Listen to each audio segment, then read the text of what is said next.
Habla DJ Rojas Torres. Yo hago parte de los docentes de este maravilloso curso de instrumentos de investigación.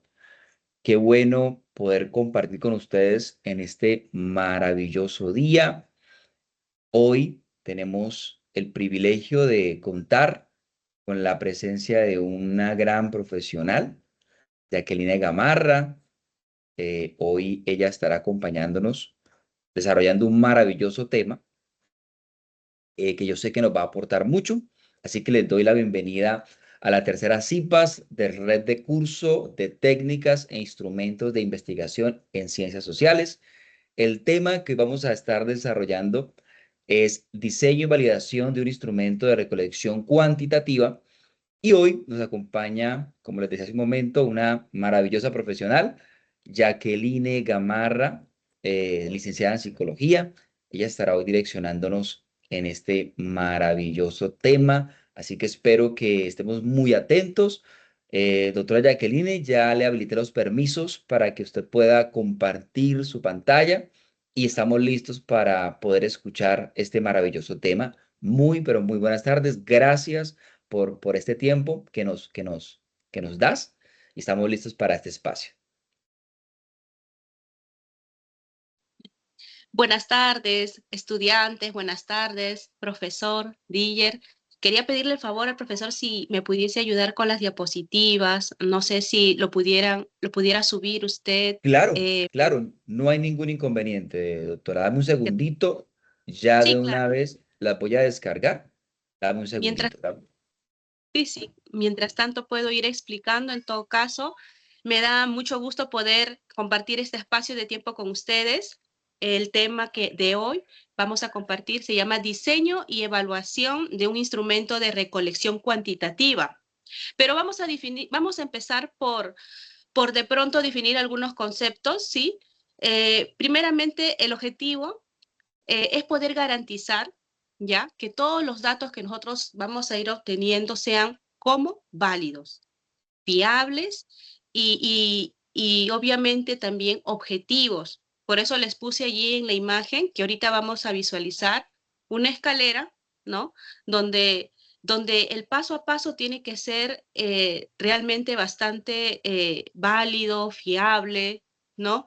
Y tenemos que tener bastante cuidado. ¿Por qué hablamos de un instrumento cuantitativo? ¿Y por qué no hablamos de un instrumento cualitativo?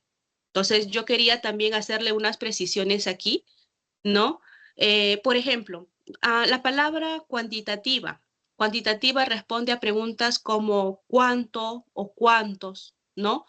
Y arrojan resultados o datos más precisos, se podría decir más estadísticos, más numéricos, más concisos. Por el contrario, cuando hablamos de cualitativos, ¿no?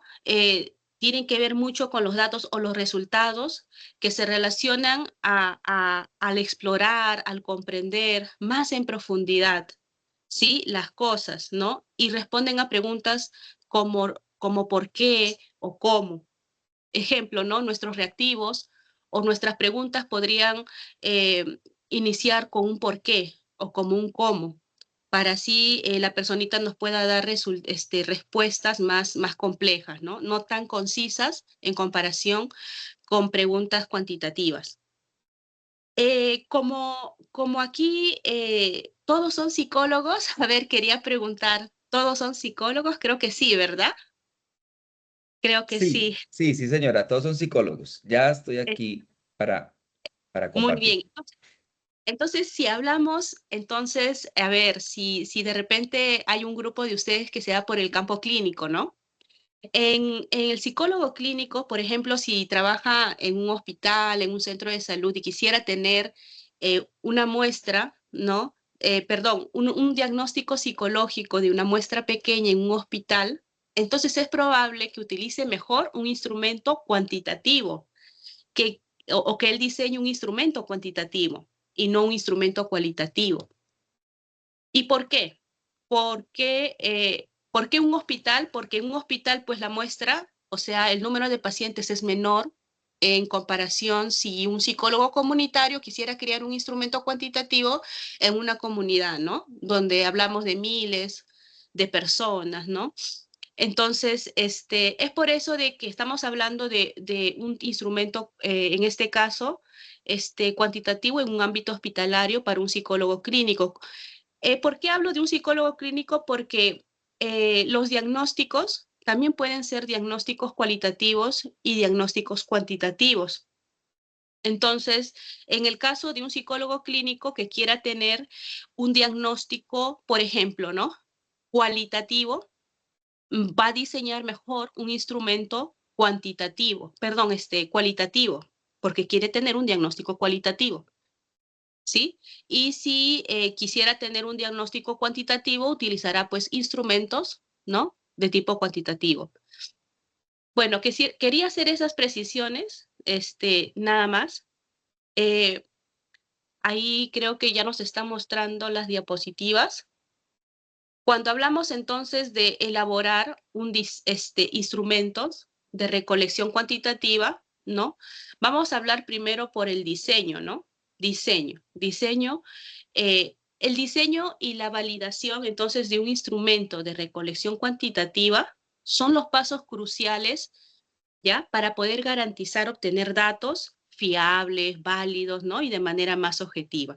Entonces, vamos a ver dentro del diseño de este instrumento, el primer paso, estudiantes, jóvenes, es poder definir. Por eso ven ahí más adelante la siguiente diapositiva, un niño con una lupa. La definición del constructo y las variables. Ahí está en la diapositiva. Definición de constructo y las variables. Primer paso, entonces, para diseñar un instrumento cuantitativo es definir el constructo y las variables. Pero vamos a hacer una diferencia entre constructo y variables, porque no es lo mismo. No es lo mismo. Cuando hablamos de constructo, ¿no? Hablamos de un concepto abstracto, ¿no? Que no es observable, que no es medible directamente, como por ejemplo la felicidad, el concepto de inteligencia, el concepto de motivación. Esos conceptos que son abstractos no son observables directamente, pero sí sus variables. Entonces, ¿qué es la variable? La variable ya es la forma más medible y observable de esos constructos. Por ejemplo, el constructo de inteligencia. ¿Cuál serán sus variables? La puntuación que me arroja un test de inteligencia de su cociente intelectual. Eso será una variable, ¿no? Entonces, para hacer esa diferencia, ¿no? Tenemos que tener en claro, jóvenes, qué variables, mejor dicho, al principio, qué constructo usted quiere explorar, usted quiere trabajar para su instrumento, ¿sí? Porque usted va a tener que después sacar las variables, operacionalizarlas más adelante, ¿no? Y debemos de no combinar conceptos, sino tenerlos bien definidos ahí en esa manera. En cuanto al tema de las variables, ¿no? La variable siempre tiene que ser medible. Recordemos que variables, más que nada, es el atributo, es la característica, la propiedad, ¿no?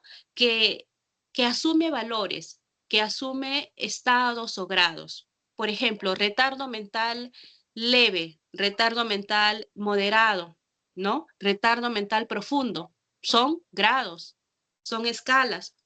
Entonces, vendría a ser, eso vendría a ser variables, ¿no? Variables. Entonces, siempre las variables son medibles, las variables son observables y las variables también pueden cambiar, tienen que ser también concretas, ¿sí?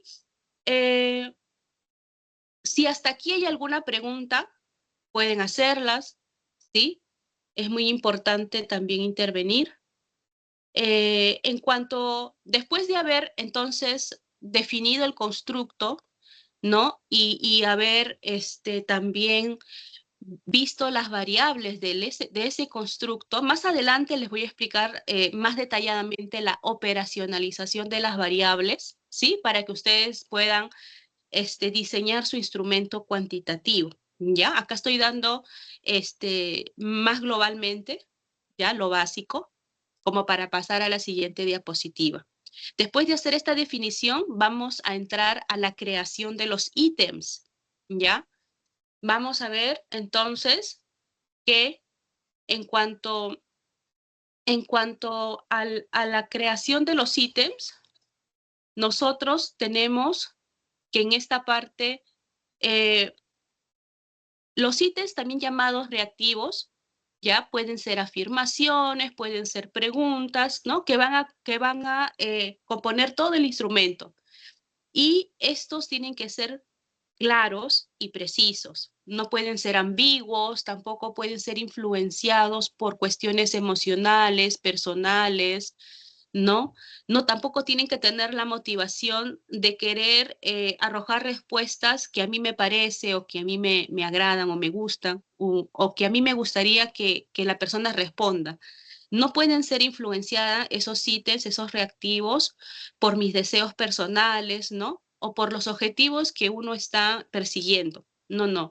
La creación de los ítems tiene que ser bastante objetiva y tienen que, por supuesto, responder al constructo, ¿sí? Tienen que en esa parte alinearse con ellos, ¿ya? En este caso, en cuanto al tema de eso, ustedes pueden hacer, eh, por ejemplo, a ver, vamos a poner un ejemplo aquí. Eh, Cuestionarios, pueden hacer encuestas, pueden hacer test psicológicos, psicométricos, ¿no? En este caso, este tipo de instrumentos cuantitativos están diseñados para tener datos numéricos, para tener respuestas concisas y directas. Vamos a poner un ejemplito. Un psicólogo organizacional, ¿no? Entonces, usted imagínese, ¿no? El psicólogo está en una empresa, quiere medir la satisfacción de sus clientes con un nuevo servicio. Podría entonces, ¿qué cosa diseñar? Un cuestionario cuantitativo, ¿no? Una serie de preguntas utilizando la escala de, perdón, la escala de Likert, ¿no? La escala de Likert que nos dice, por ejemplo, muy satisfecho, insatisfecho, neutral, satisfecho, ¿no? O muy satisfecho. Entonces, ante la pregunta, ¿qué tan satisfecho está con la rapidez del servicio? ¿No? Esas serían las probables respuestas, ¿no? ¿Y cuál sería el objetivo? Medir la satisfacción general del cliente con el nuevo servicio, ¿no? Eso sería una de las preguntas. Otra pregunta, estamos hablando ahorita de los ítems, de los reactivos. ¿Qué tan fácil fue utilizar nuestro nuevo servicio? Alternativas, muy difícil, difícil, neutral, fácil, muy fácil, ¿no? Otro ejemplo de pregunta, ¿cuál es la probabilidad de que recomienden nuestro servicio? Muy poco probable, muy probable, neutral, ¿no? Entonces, estudiantes, esos son los ejemplos de los ítems en un instrumento cuantitativo, ¿no? Después se analiza, ¿no? Una vez que ya se recopilan las respuestas, ¿no? De una muestra grande de clientes, en ese caso, del psicólogo organizacional, entonces la empresa ya puede cuantificar esos resultados, analizarlos estadísticamente para calcular así el promedio de satisfacción, ¿no? De los clientes. Entonces, es muy importante que como nosotros como psicólogos empecemos a crear este tipo de instrumentos cuantitativos, estemos desarrollándonos en el campo que estamos desarrollándonos, sea comunitario, sea clínico, sea educativo, porque vamos a poder cumplir con la visión que tiene la institución para la cual estamos trabajando, ¿no? En el caso de este psicólogo organizacional en esa empresa, la importancia, ¿no? Sería comparar los estudios anteriores que se hizo en esa empresa para observar las tendencias en la satisfacción del cliente a lo largo del tiempo, ¿no? Qué importante es poder hacer ese tipo de estudios. Entonces, la elección del tipo de reactivo, ¿no? Dependerá de qué? De la variable que se busca de medir. Los reactivos o los ítems de su instrumento cuantitativo, ¿sí? Puede ser, por ejemplo, de diferentes casos. Pueden ser, número uno, reactivos de opción múltiple. De opción múltiple significa que tiene varias opciones ante una pregunta. Por ejemplo, ¿con qué frecuencia realiza una actividad física intensa? ¿Cuáles serán las opciones? Opción A, una vez por semana. Opción B, de 2 a 3 veces por semana. Opción C, más de 3 veces. Opción D, nunca, ¿no? Son opciones múltiples. Esos son reactivos de opciones múltiples. Otro ejemplo, ¿no?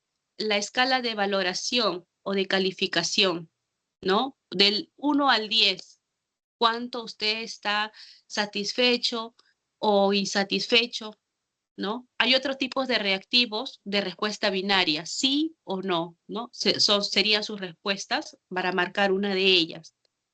También hay reactivos de jerarquización. ¿Qué significa?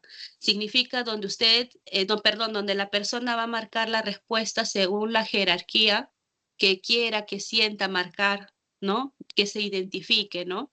Entonces, es muy importante que para hacer un instrumento cuantitativo, elegir bien qué tipo de reactivo se quiere tener para poder que el instrumento arroje los datos más fiables, más consistentes. A ver, vamos a ir avanzando.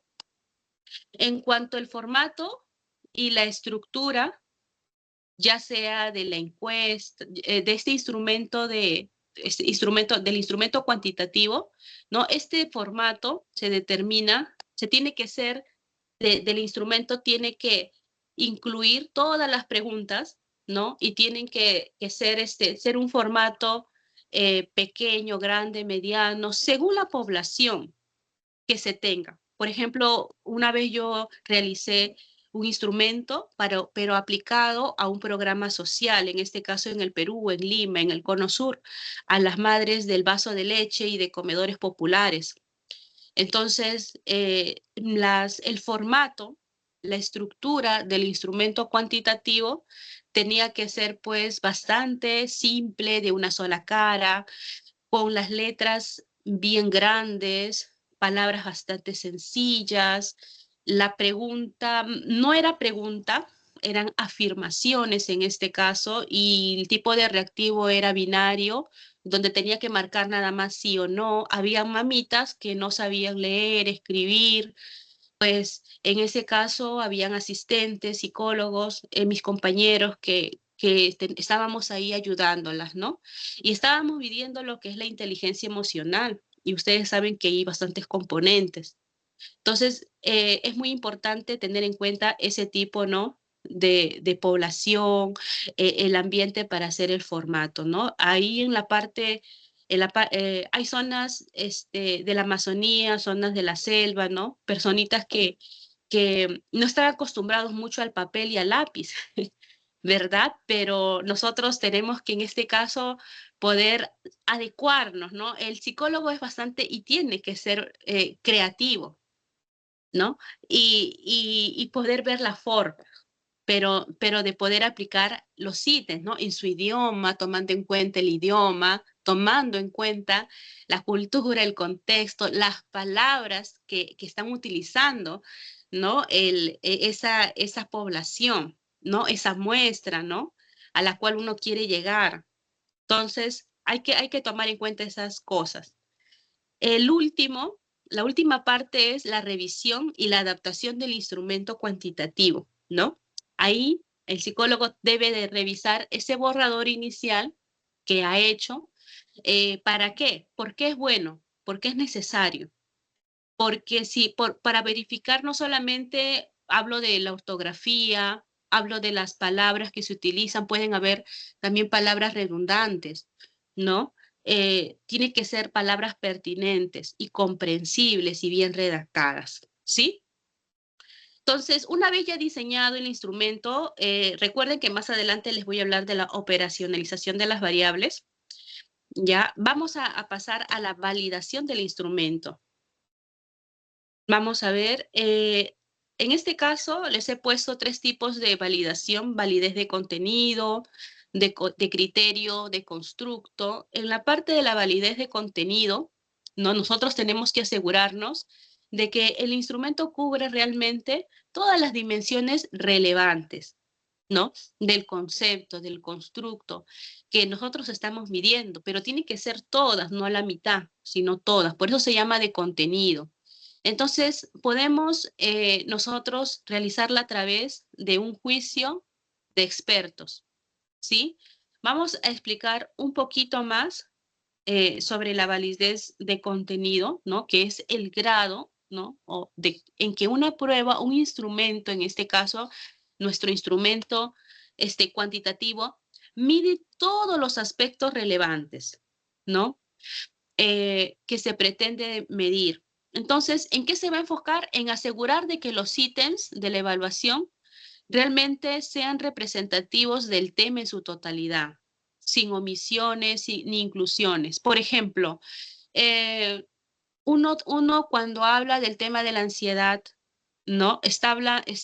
Tiene que abarcar en sus ítems qué parte, no solamente la parte cognitiva, no solamente la parte emotiva, no solamente la parte conductual, sino también la parte fisiológica, ¿cierto? Imagínese si usted o yo nos obviamos de la parte fisiológica, ¿no? Entonces no arrojaría realmente un resultado fiable, válido. No estaría midiendo realmente lo que se quisiera medir, ¿ya? A eso yo me refiero de que en su totalidad. Lo mismo, ¿no? En la parte de la inteligencia emocional, ¿no? Si yo me salto un componente de la inteligencia emocional y solamente mido el resto, no sería tampoco bien. Por eso es muy importante el primer paso que habíamos dicho de cómo se diseña este instrumento. El primer paso, ¿cuál era? La definición de las variables, de ese constructo que uno quiere, ¿no? Yo les hago una pregunta, a ver, ¿quién quiere participar? ¿Usted a qué campo de la psicología usted quiere ir? No sé si alguno quiere la psicología del deporte, otro quiere la psicología de repente clínica educativa, no sé si habrá bastante en Colombia en esa parte. Acá, por ejemplo, clínica educativa se le llama al campo de la psicología, que tiene que ver mucho con ese grupo poblacional de personas con habilidades diferentes, ¿no? Personas con autismo, personas con retraso mental. Mi profe Jacqueline, Sí, aquí dígame. tenemos unos estudiantes que quieren participar. A ver, por favor. Perfecto. Xiomara tiene la manito levantada, ¿puedes hablar? Buenas tardes, muchas gracias por el espacio y los conocimientos que usted nos está impartiendo son muy relevantes. A mí me gustaría irme por la neuropsicología. Uy, qué interesante, Xiomara. Entonces, a ver, Soy Xiomara, Giovanna. perdón, Giovanna, disculpa, no se escuchaba bien. Ok, Giovanita. Giovanita, una pregunta. En todo caso, si tú te encuentras, a ver, imagínate que ya estás trabajando allí a ver, vamos a ver unos adolescentes, ¿sí? Adolescentes por ejemplo, con autismo. A ver, y quieras aplicar un instrumento cuantitativo, quisieras crear. A ver, dime, ¿qué tipo de constructo podrías, quisieras o te interesaría, te parecería más llamativo en todo caso, no sé, investigar de ese grupo poblacional en adolescentes con autismo, ¿no? Hablamos de ese grupo cuando ustedes saben, los adolescentes no suelen, ¿no? Relacionarse, tienen bastantes dificultades con expresar de repente asertivamente sus emociones. ¿Qué podríamos investigar? A ver, Giovanita, ¿qué te gustaría de repente investigar? Bueno, teniendo en cuenta que este tipo de población y sobre todo pues adolescentes, en esa etapa de la adolescencia, adolecer es falta de algo, creo, puede parecer muy trillado, pero y teniendo también el caso del criterio del déficit de atención con hiperactividad, para mí me parece interesante medir la autoestima, cómo se autoperciben ellos y cómo eso influye en su relacionamiento con los pares. Excelente, muy bien, muy agradecida con tu participación. Excelente. Entonces, quisieras hacer, vamos a ponernos un ejemplo de, a ver, un instrumento cuantitativo que mide la autoestima, pero quieres en todo caso validar tu instrumento, haciendo una validez de contenido. Entonces, ese test psicométrico de la autoestima, ¿no? ¿Cómo sería validado haciendo este tipo de validez? ¿No? Acá está la respuesta, ¿no? Tomando en cuenta, por ejemplo, aspectos de confianza en sí mismo, ¿no? Cómo está su autoaceptación, su autoconcepto de ellos, ¿no? Tomando en cuenta que ellos no son personitas pues que se abran, ¿no? Verbalmente, tomando en cuenta que ellos no suelen tanto expresar bien lo que sienten, ¿no? De pronto con palabras van a tener mucha dificultad en expresar verbalmente.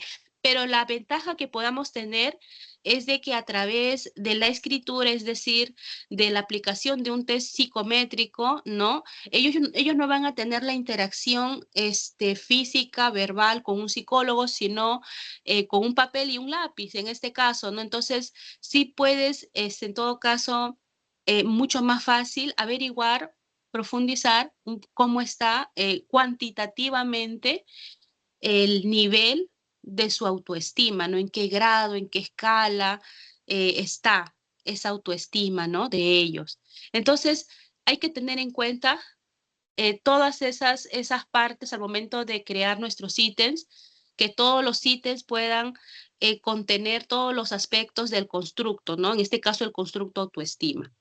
Vamos a ver el otro tipo de validez, validez de criterio. La validez de criterio, nosotros, una vez que hemos realizado nuestro instrumento cuantitativo, ¿cómo lo podemos validar?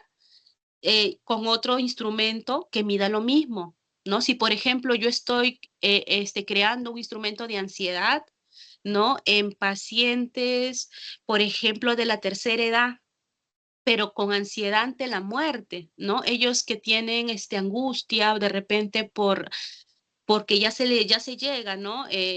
Pronto la hora de fallecer, ¿no? El tiempo que tienen, ¿no? En la tierra es corta porque ya están cruzando los 85, 90 años. Entonces, ¿cómo estará su nivel de ansiedad? Entonces, nosotros podemos hacer una validez de criterio comparando los resultados de nuestro instrumento con el inventario de ansiedad de Beck, por ejemplo, ¿no? De Aaron Beck. Ese inventario de ansiedad ya está estandarizado. También lo podemos comparar con la escala de ansiedad de Hamilton, ¿no? Con el cuestionario de ansiedad de estado rasgo, STAI. Por ejemplo, acá en Perú se utilizan esos tres en la mayoría de los hospitales de la capital, de Lima, generalmente en los hospitales del Estado, no en los privados, pero de pronto en Latinoamérica también. Esto es muy importante entonces hacer esa comparación. Usted puede comparar y aplicando varios test, en este caso de ansiedad, diferentes de diferentes autores que ya están estandarizados, validados, con confiabilidad, con validez. Entonces, si arrojan los mismos resultados que nuestro test, ¿no? Eh, quiere decir que sí es válido, ¿sí? Entonces, vamos en la tercera validez. El tercero es validez de constructo, ¿no? Ejemplo, en una prueba de depresión, ¿no? Al tener una validez de constructo, significa que mide con precisión el constructo de presión, no otros rasgos como la ira. Validez de constructo significa, entonces, que debe medir el constructo que nosotros queremos medir, no un constructo diferente, ¿ok? Entonces, vamos a pasar en la siguiente diapositiva que se llama métodos de validación. En este caso, he puesto 3 métodos también para validar, ¿sí? Nuestro instrumento cuantitativo. A ver,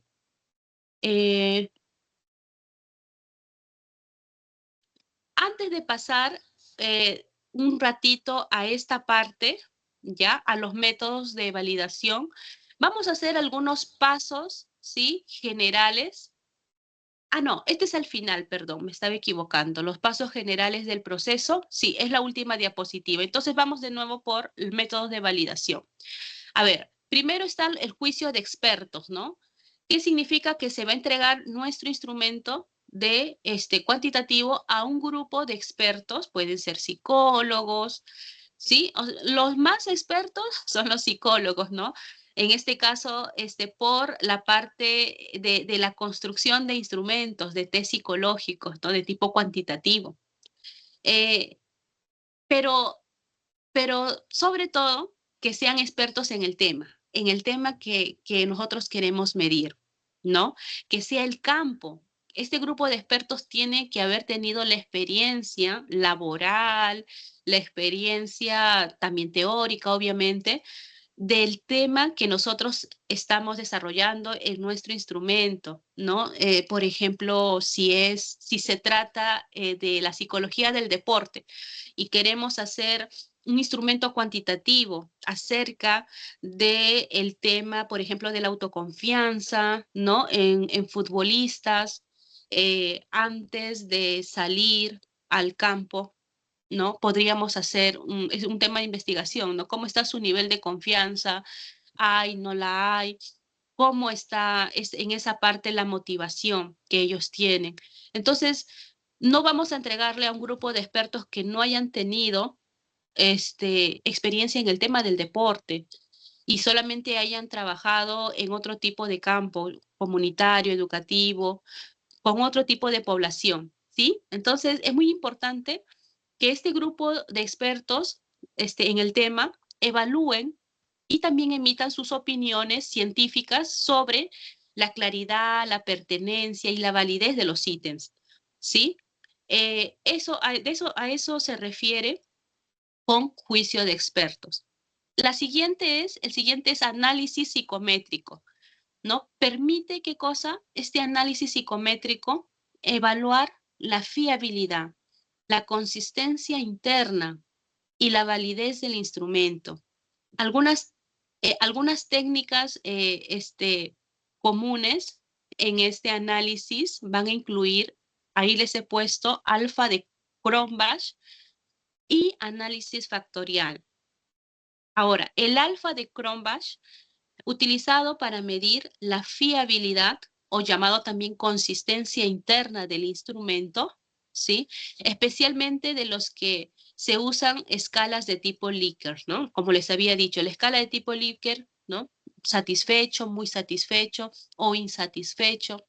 Entonces, este tipo de análisis psicométrico nos van a ayudar también a validar nuestro instrumento. El otro es el análisis factorial.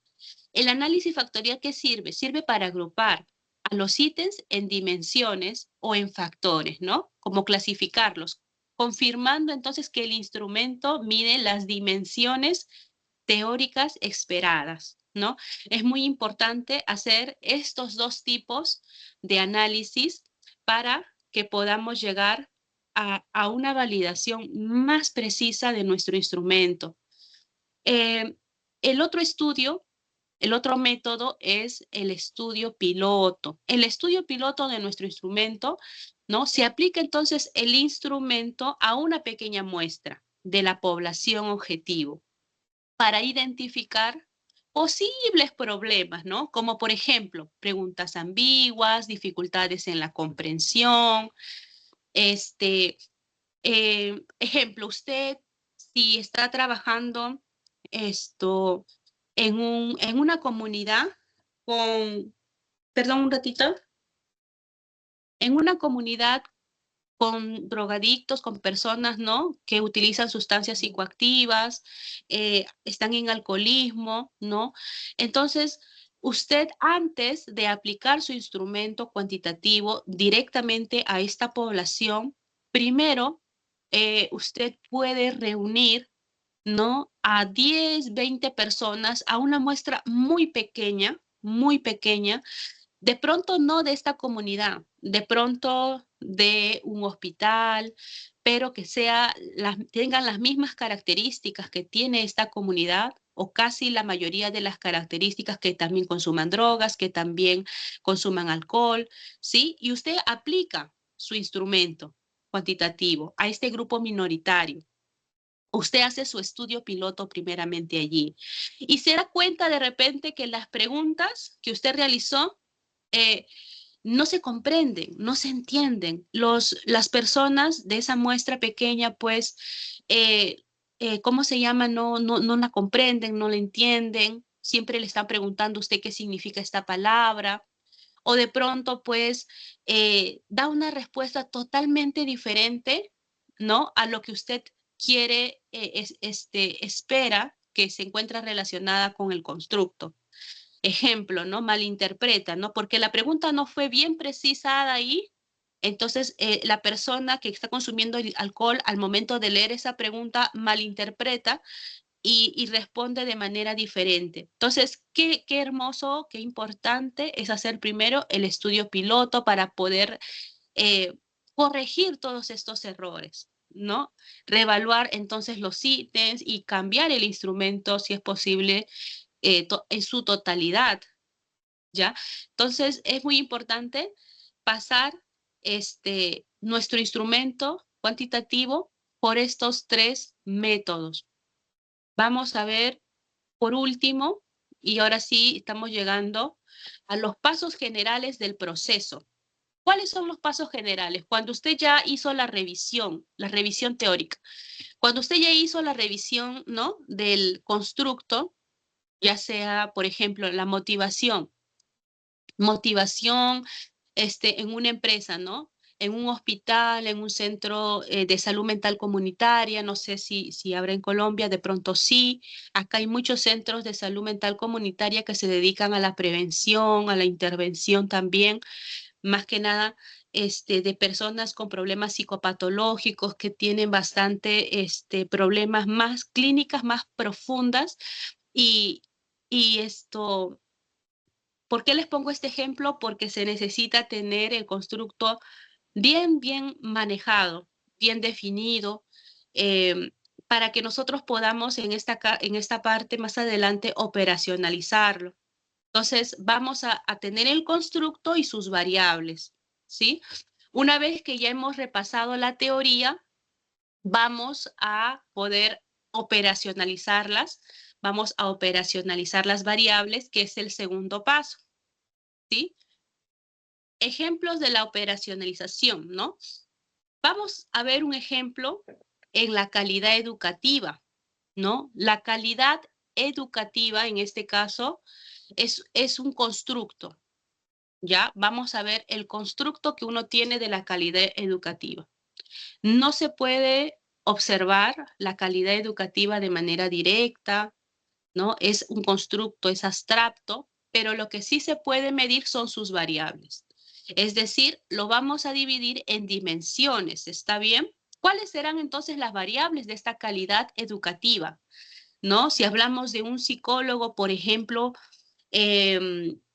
educativo, ¿sí? Que entra a trabajar en una universidad, en un colegio, de repente de inicial, de primaria, preescolar, y quiere primero hacer, ¿no? Un instrumento cuantitativo, ver cómo es la influencia de la calidad educativa en los estudiantes de pregrado, de inicial, ¿no?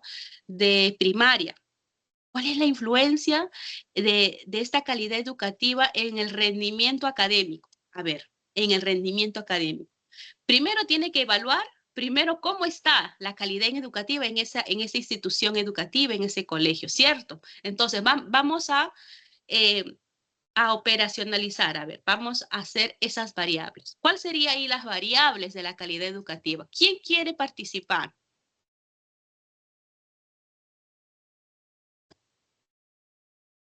A ver, ¿quién quiere dar un ejemplo? ¿Yo puedo participar? Sí, claro, claro Eh, que o- sí. en este instante, cuando usted estaba mencionando la calidad educativa, pensé en dos variables: rendimiento académico y satisfacción de los estudiantes con la atención docente. Entonces, por ejemplo, si vamos con rendimiento académico, que sería de alguna forma como una dimensión, pensaría yo, ahí hay que entrar a ver cuáles serían esos indicadores para yo traducir el rendimiento académico de manera cuantitativa, yo lo pueda objetivizar. Entonces, rendimiento académico, unos indicadores podrían ser las calificaciones en el último corte. Mm, eh, Puede ser un indicador y eso ya al ver allí si han obtenido altas notas o bajas notas, ya eso es una forma de trasladar o traducir de una forma más concreta si el rendimiento académico está siendo alto o no. Y de ahí se extrapola al constructo de calidad académica. Otra parte también sería la satisfacción de los estudiantes con la atención del docente. Entonces, ¿qué indicador podría ser allí? Eh, el docente responde efectivamente a las dudas planteadas en cuanto a las actividades que se realizan. Ahí ya entraría como si eso fuera un ítem, que eso ya más que un indicador ya sería el ítem, y dependiendo de la respuesta que den allí a esa parte, se puede ver, bueno, entonces la calidad educativa, el docente sí atiende las inquietudes de los estudiantes, sí están alcanzando un alto rendimiento académico, y todo eso se extrapola a lo que es el constructo de calidad educativa. Ujú. Muy bien, me gusta esa parte que tienes creativa, de poder clasificar, de poder ser muy preciso, no vas a ser una gran psicóloga, porque nosotros los psicólogos, cuando estamos trabajando, o sea, en el campo es bastante diferente. Tenemos que ser muy creativos, tenemos que pensar en muchas cosas, tenemos que ser bastante moldeables con la realidad, con la objetividad. Entonces, se nota que eres una gran estudiante, te felicito, de verdad. Eh, para este tipo de curso nosotros tenemos que ser bastante así, ¿no? Bastante precisos, o, como les digo, observadores, minuciosos, ¿no? Entonces, vamos a ver aquí, por ejemplo, donde tú hablas de la satisfacción. Sí, claro que sí. La satisfacción entonces podría ser en este caso, una dimensión, porque todavía cuando hablamos de satisfacción, todavía estamos hablando de un constructo, más no de una variable. Entonces lo vamos a llamar la satisfacción una dimensión. Entonces, chicos, jóvenes, cuando queremos operacionalizar las variables, o sea, cuando queremos llegar a construir los ítems en un instrumento cuantitativo, ¿qué tenemos que hacer? Tenemos que primero ver el constructo. En este caso es calidad educativa el constructo, ya. Pero antes de pasar directamente a los ítems, vamos a pasar por dos caminos, ¿sí? Vamos a pasar antes por dos caminos. El primer camino es las dimensiones y el segundo camino, los indicadores. Entonces tenemos el constructo, que es el punto de partida, luego serían las dimensiones, luego serían los indicadores de esas dimensiones y por último serían los ítems. ¿De dónde van a salir los ítems? De los indicadores que salen a su vez de las dimensiones, que a su vez salen del constructo. Así se operacionaliza una variable. Así podemos construir nuestras variables, ¿ya? Entonces, en la calidad educativa, eh, podemos ver cuatro dimensiones. Por ejemplo, primero, cómo está la gestión administrativa allí, Si es un desorden, imagínense, ¿no? En el colegio, un desorden totalmente, la parte administrativa, pues el docente llega tarde, pues de repente no hay eficiencia en la asignación de los recursos, ¿no? No hay satisfacción tampoco en el personal allí que trabaja, ¿no? ¿Cómo están gestionando esa parte? Segunda dimensión, desempeño académico, ¿no? El promedio de calificaciones, ahí vemos otro indicador, el índice de deserción escolar. Entonces, ponemos ahí las dimensiones, ¿no? Y al costado los indicadores de estas dimensiones, ¿ya? Una tercera dimensión de la calidad educativa, el clima institucional. ¿Y cuáles serían las dimensiones? El nivel de convivencia, por ejemplo, escolar y la participación de los padres de familia. Eso serían las dimensiones. En la parte de la infraestructura, ¿no? Del colegio. ¿Cuáles serían los indicadores? Por ejemplo, todo el equipamiento tecnológico disponible en el colegio y las condiciones de los aulas, ¿no? ¿Cómo están esas condiciones físicas de las aulas también? Y ahí de esos indicadores se parten los ítems, ¿no? Ya se pueden definir, se pueden plantear bien los ítems ya de una manera mucho más fácil, ya mucho más precisa, más objetiva todavía. Porque si no tenemos estos indicadores ni estas dimensiones, es bastante probable que no vamos a tener los ítems completos. No vamos a tener ítems ambiguos, ítems que no midan todo en su totalidad el constructo. Luego de operacionalizar, ¿no? Estas variables, eh, vamos a pasar a la elaboración de la primera versión del instrumento, como nos dice ahí la diapositiva. Vamos a elaborar nuestro instrumento, ¿no? Se van a redactar los ítems, se organiza el formato, se crea el borrador inicial, luego vamos a validar por expertos, se somete a jueces, ¿no? A jueces expertos para obtener su retroalimentación. No vamos a crear el instrumento y directamente vamos a aplicar, no. De pronto puede ser un grupo también de docentes, de investigadores, ¿no? No necesariamente todos tienen que ser psicólogos. Hago ahí una corrección, no necesariamente, ¿ya? Puede ser de todo el grupo de jueces puede ser una parte, de repente, un personal diferente. No todas las carreras, perdón, no de todas, no todos tienen que ser de la misma carrera, pero su retroalimentación va a enriquecer bastante nuestro instrumento, ¿sí? Va a asegurar nuestra validez de contenido. Luego se hace el análisis de fiabilidad, o sea, se va a aplicar el instrumento a una muestra piloto, ¿no? Y se va a analizar la consistencia interna de nuestro instrumento.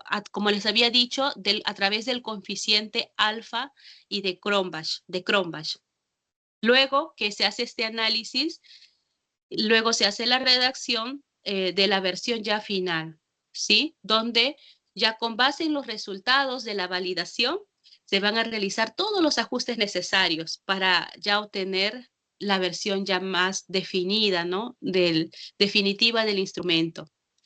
Y luego ya se va a aplicar, ¿sí? Me gustó mucho estar con ustedes. De verdad hemos llegado al final de esta exposición. Les agradezco muchísimo su participación, su presencia, ¿sí? Muy agradecida. Bueno, ya será en otra oportunidad. Gracias.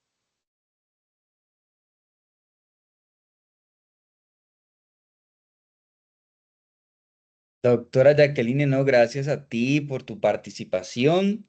La verdad, un tema bien interesante. Muchísimas gracias por la practicidad que le diste al espacio, porque pues cuando hablamos de temas como estos, de orden investigativo, con algunos conceptos un poco técnicos, tendemos como a asustarnos un poco y qué bueno porque pues resaltaste la importancia que tienen estas herramientas para nosotros como psicólogos, ¿no? Para poder conocer a profundidad una problemática de manera objetiva, ¿cierto? No inventándola, sino ser objetivos a la hora de nuestro abordaje como profesionales. Bueno, yo creo que vamos a dar un pequeño espacio, doctora Jacqueline, si de pronto los estudiantes tienen alguna pregunta ya para cerrar este espacio. Este es el momento, ¿sí? No sé si tienen alguna pregunta, solamente me levantan la manito y damos participación para que se la puedan hacer a la doctora Jacqueline. Este es el momento.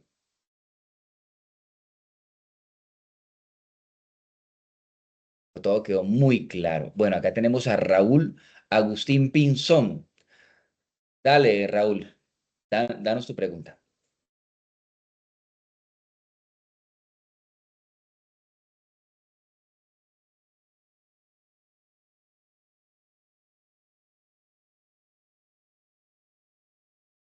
Raúl, ¿ya puedes habilitar el micrófono?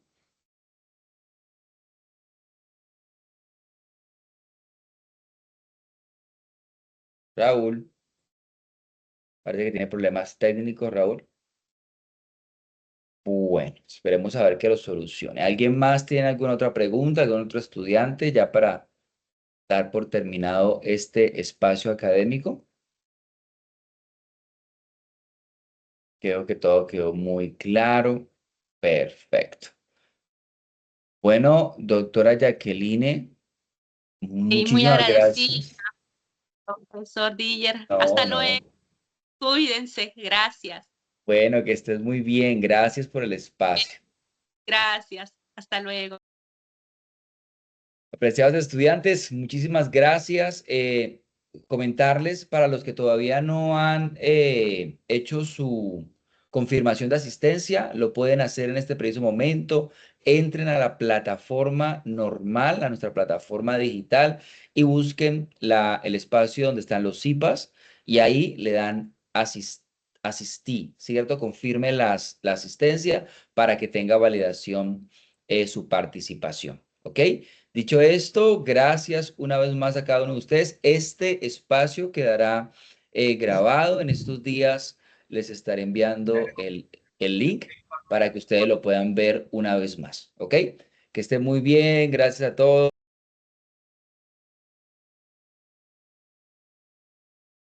Gracias.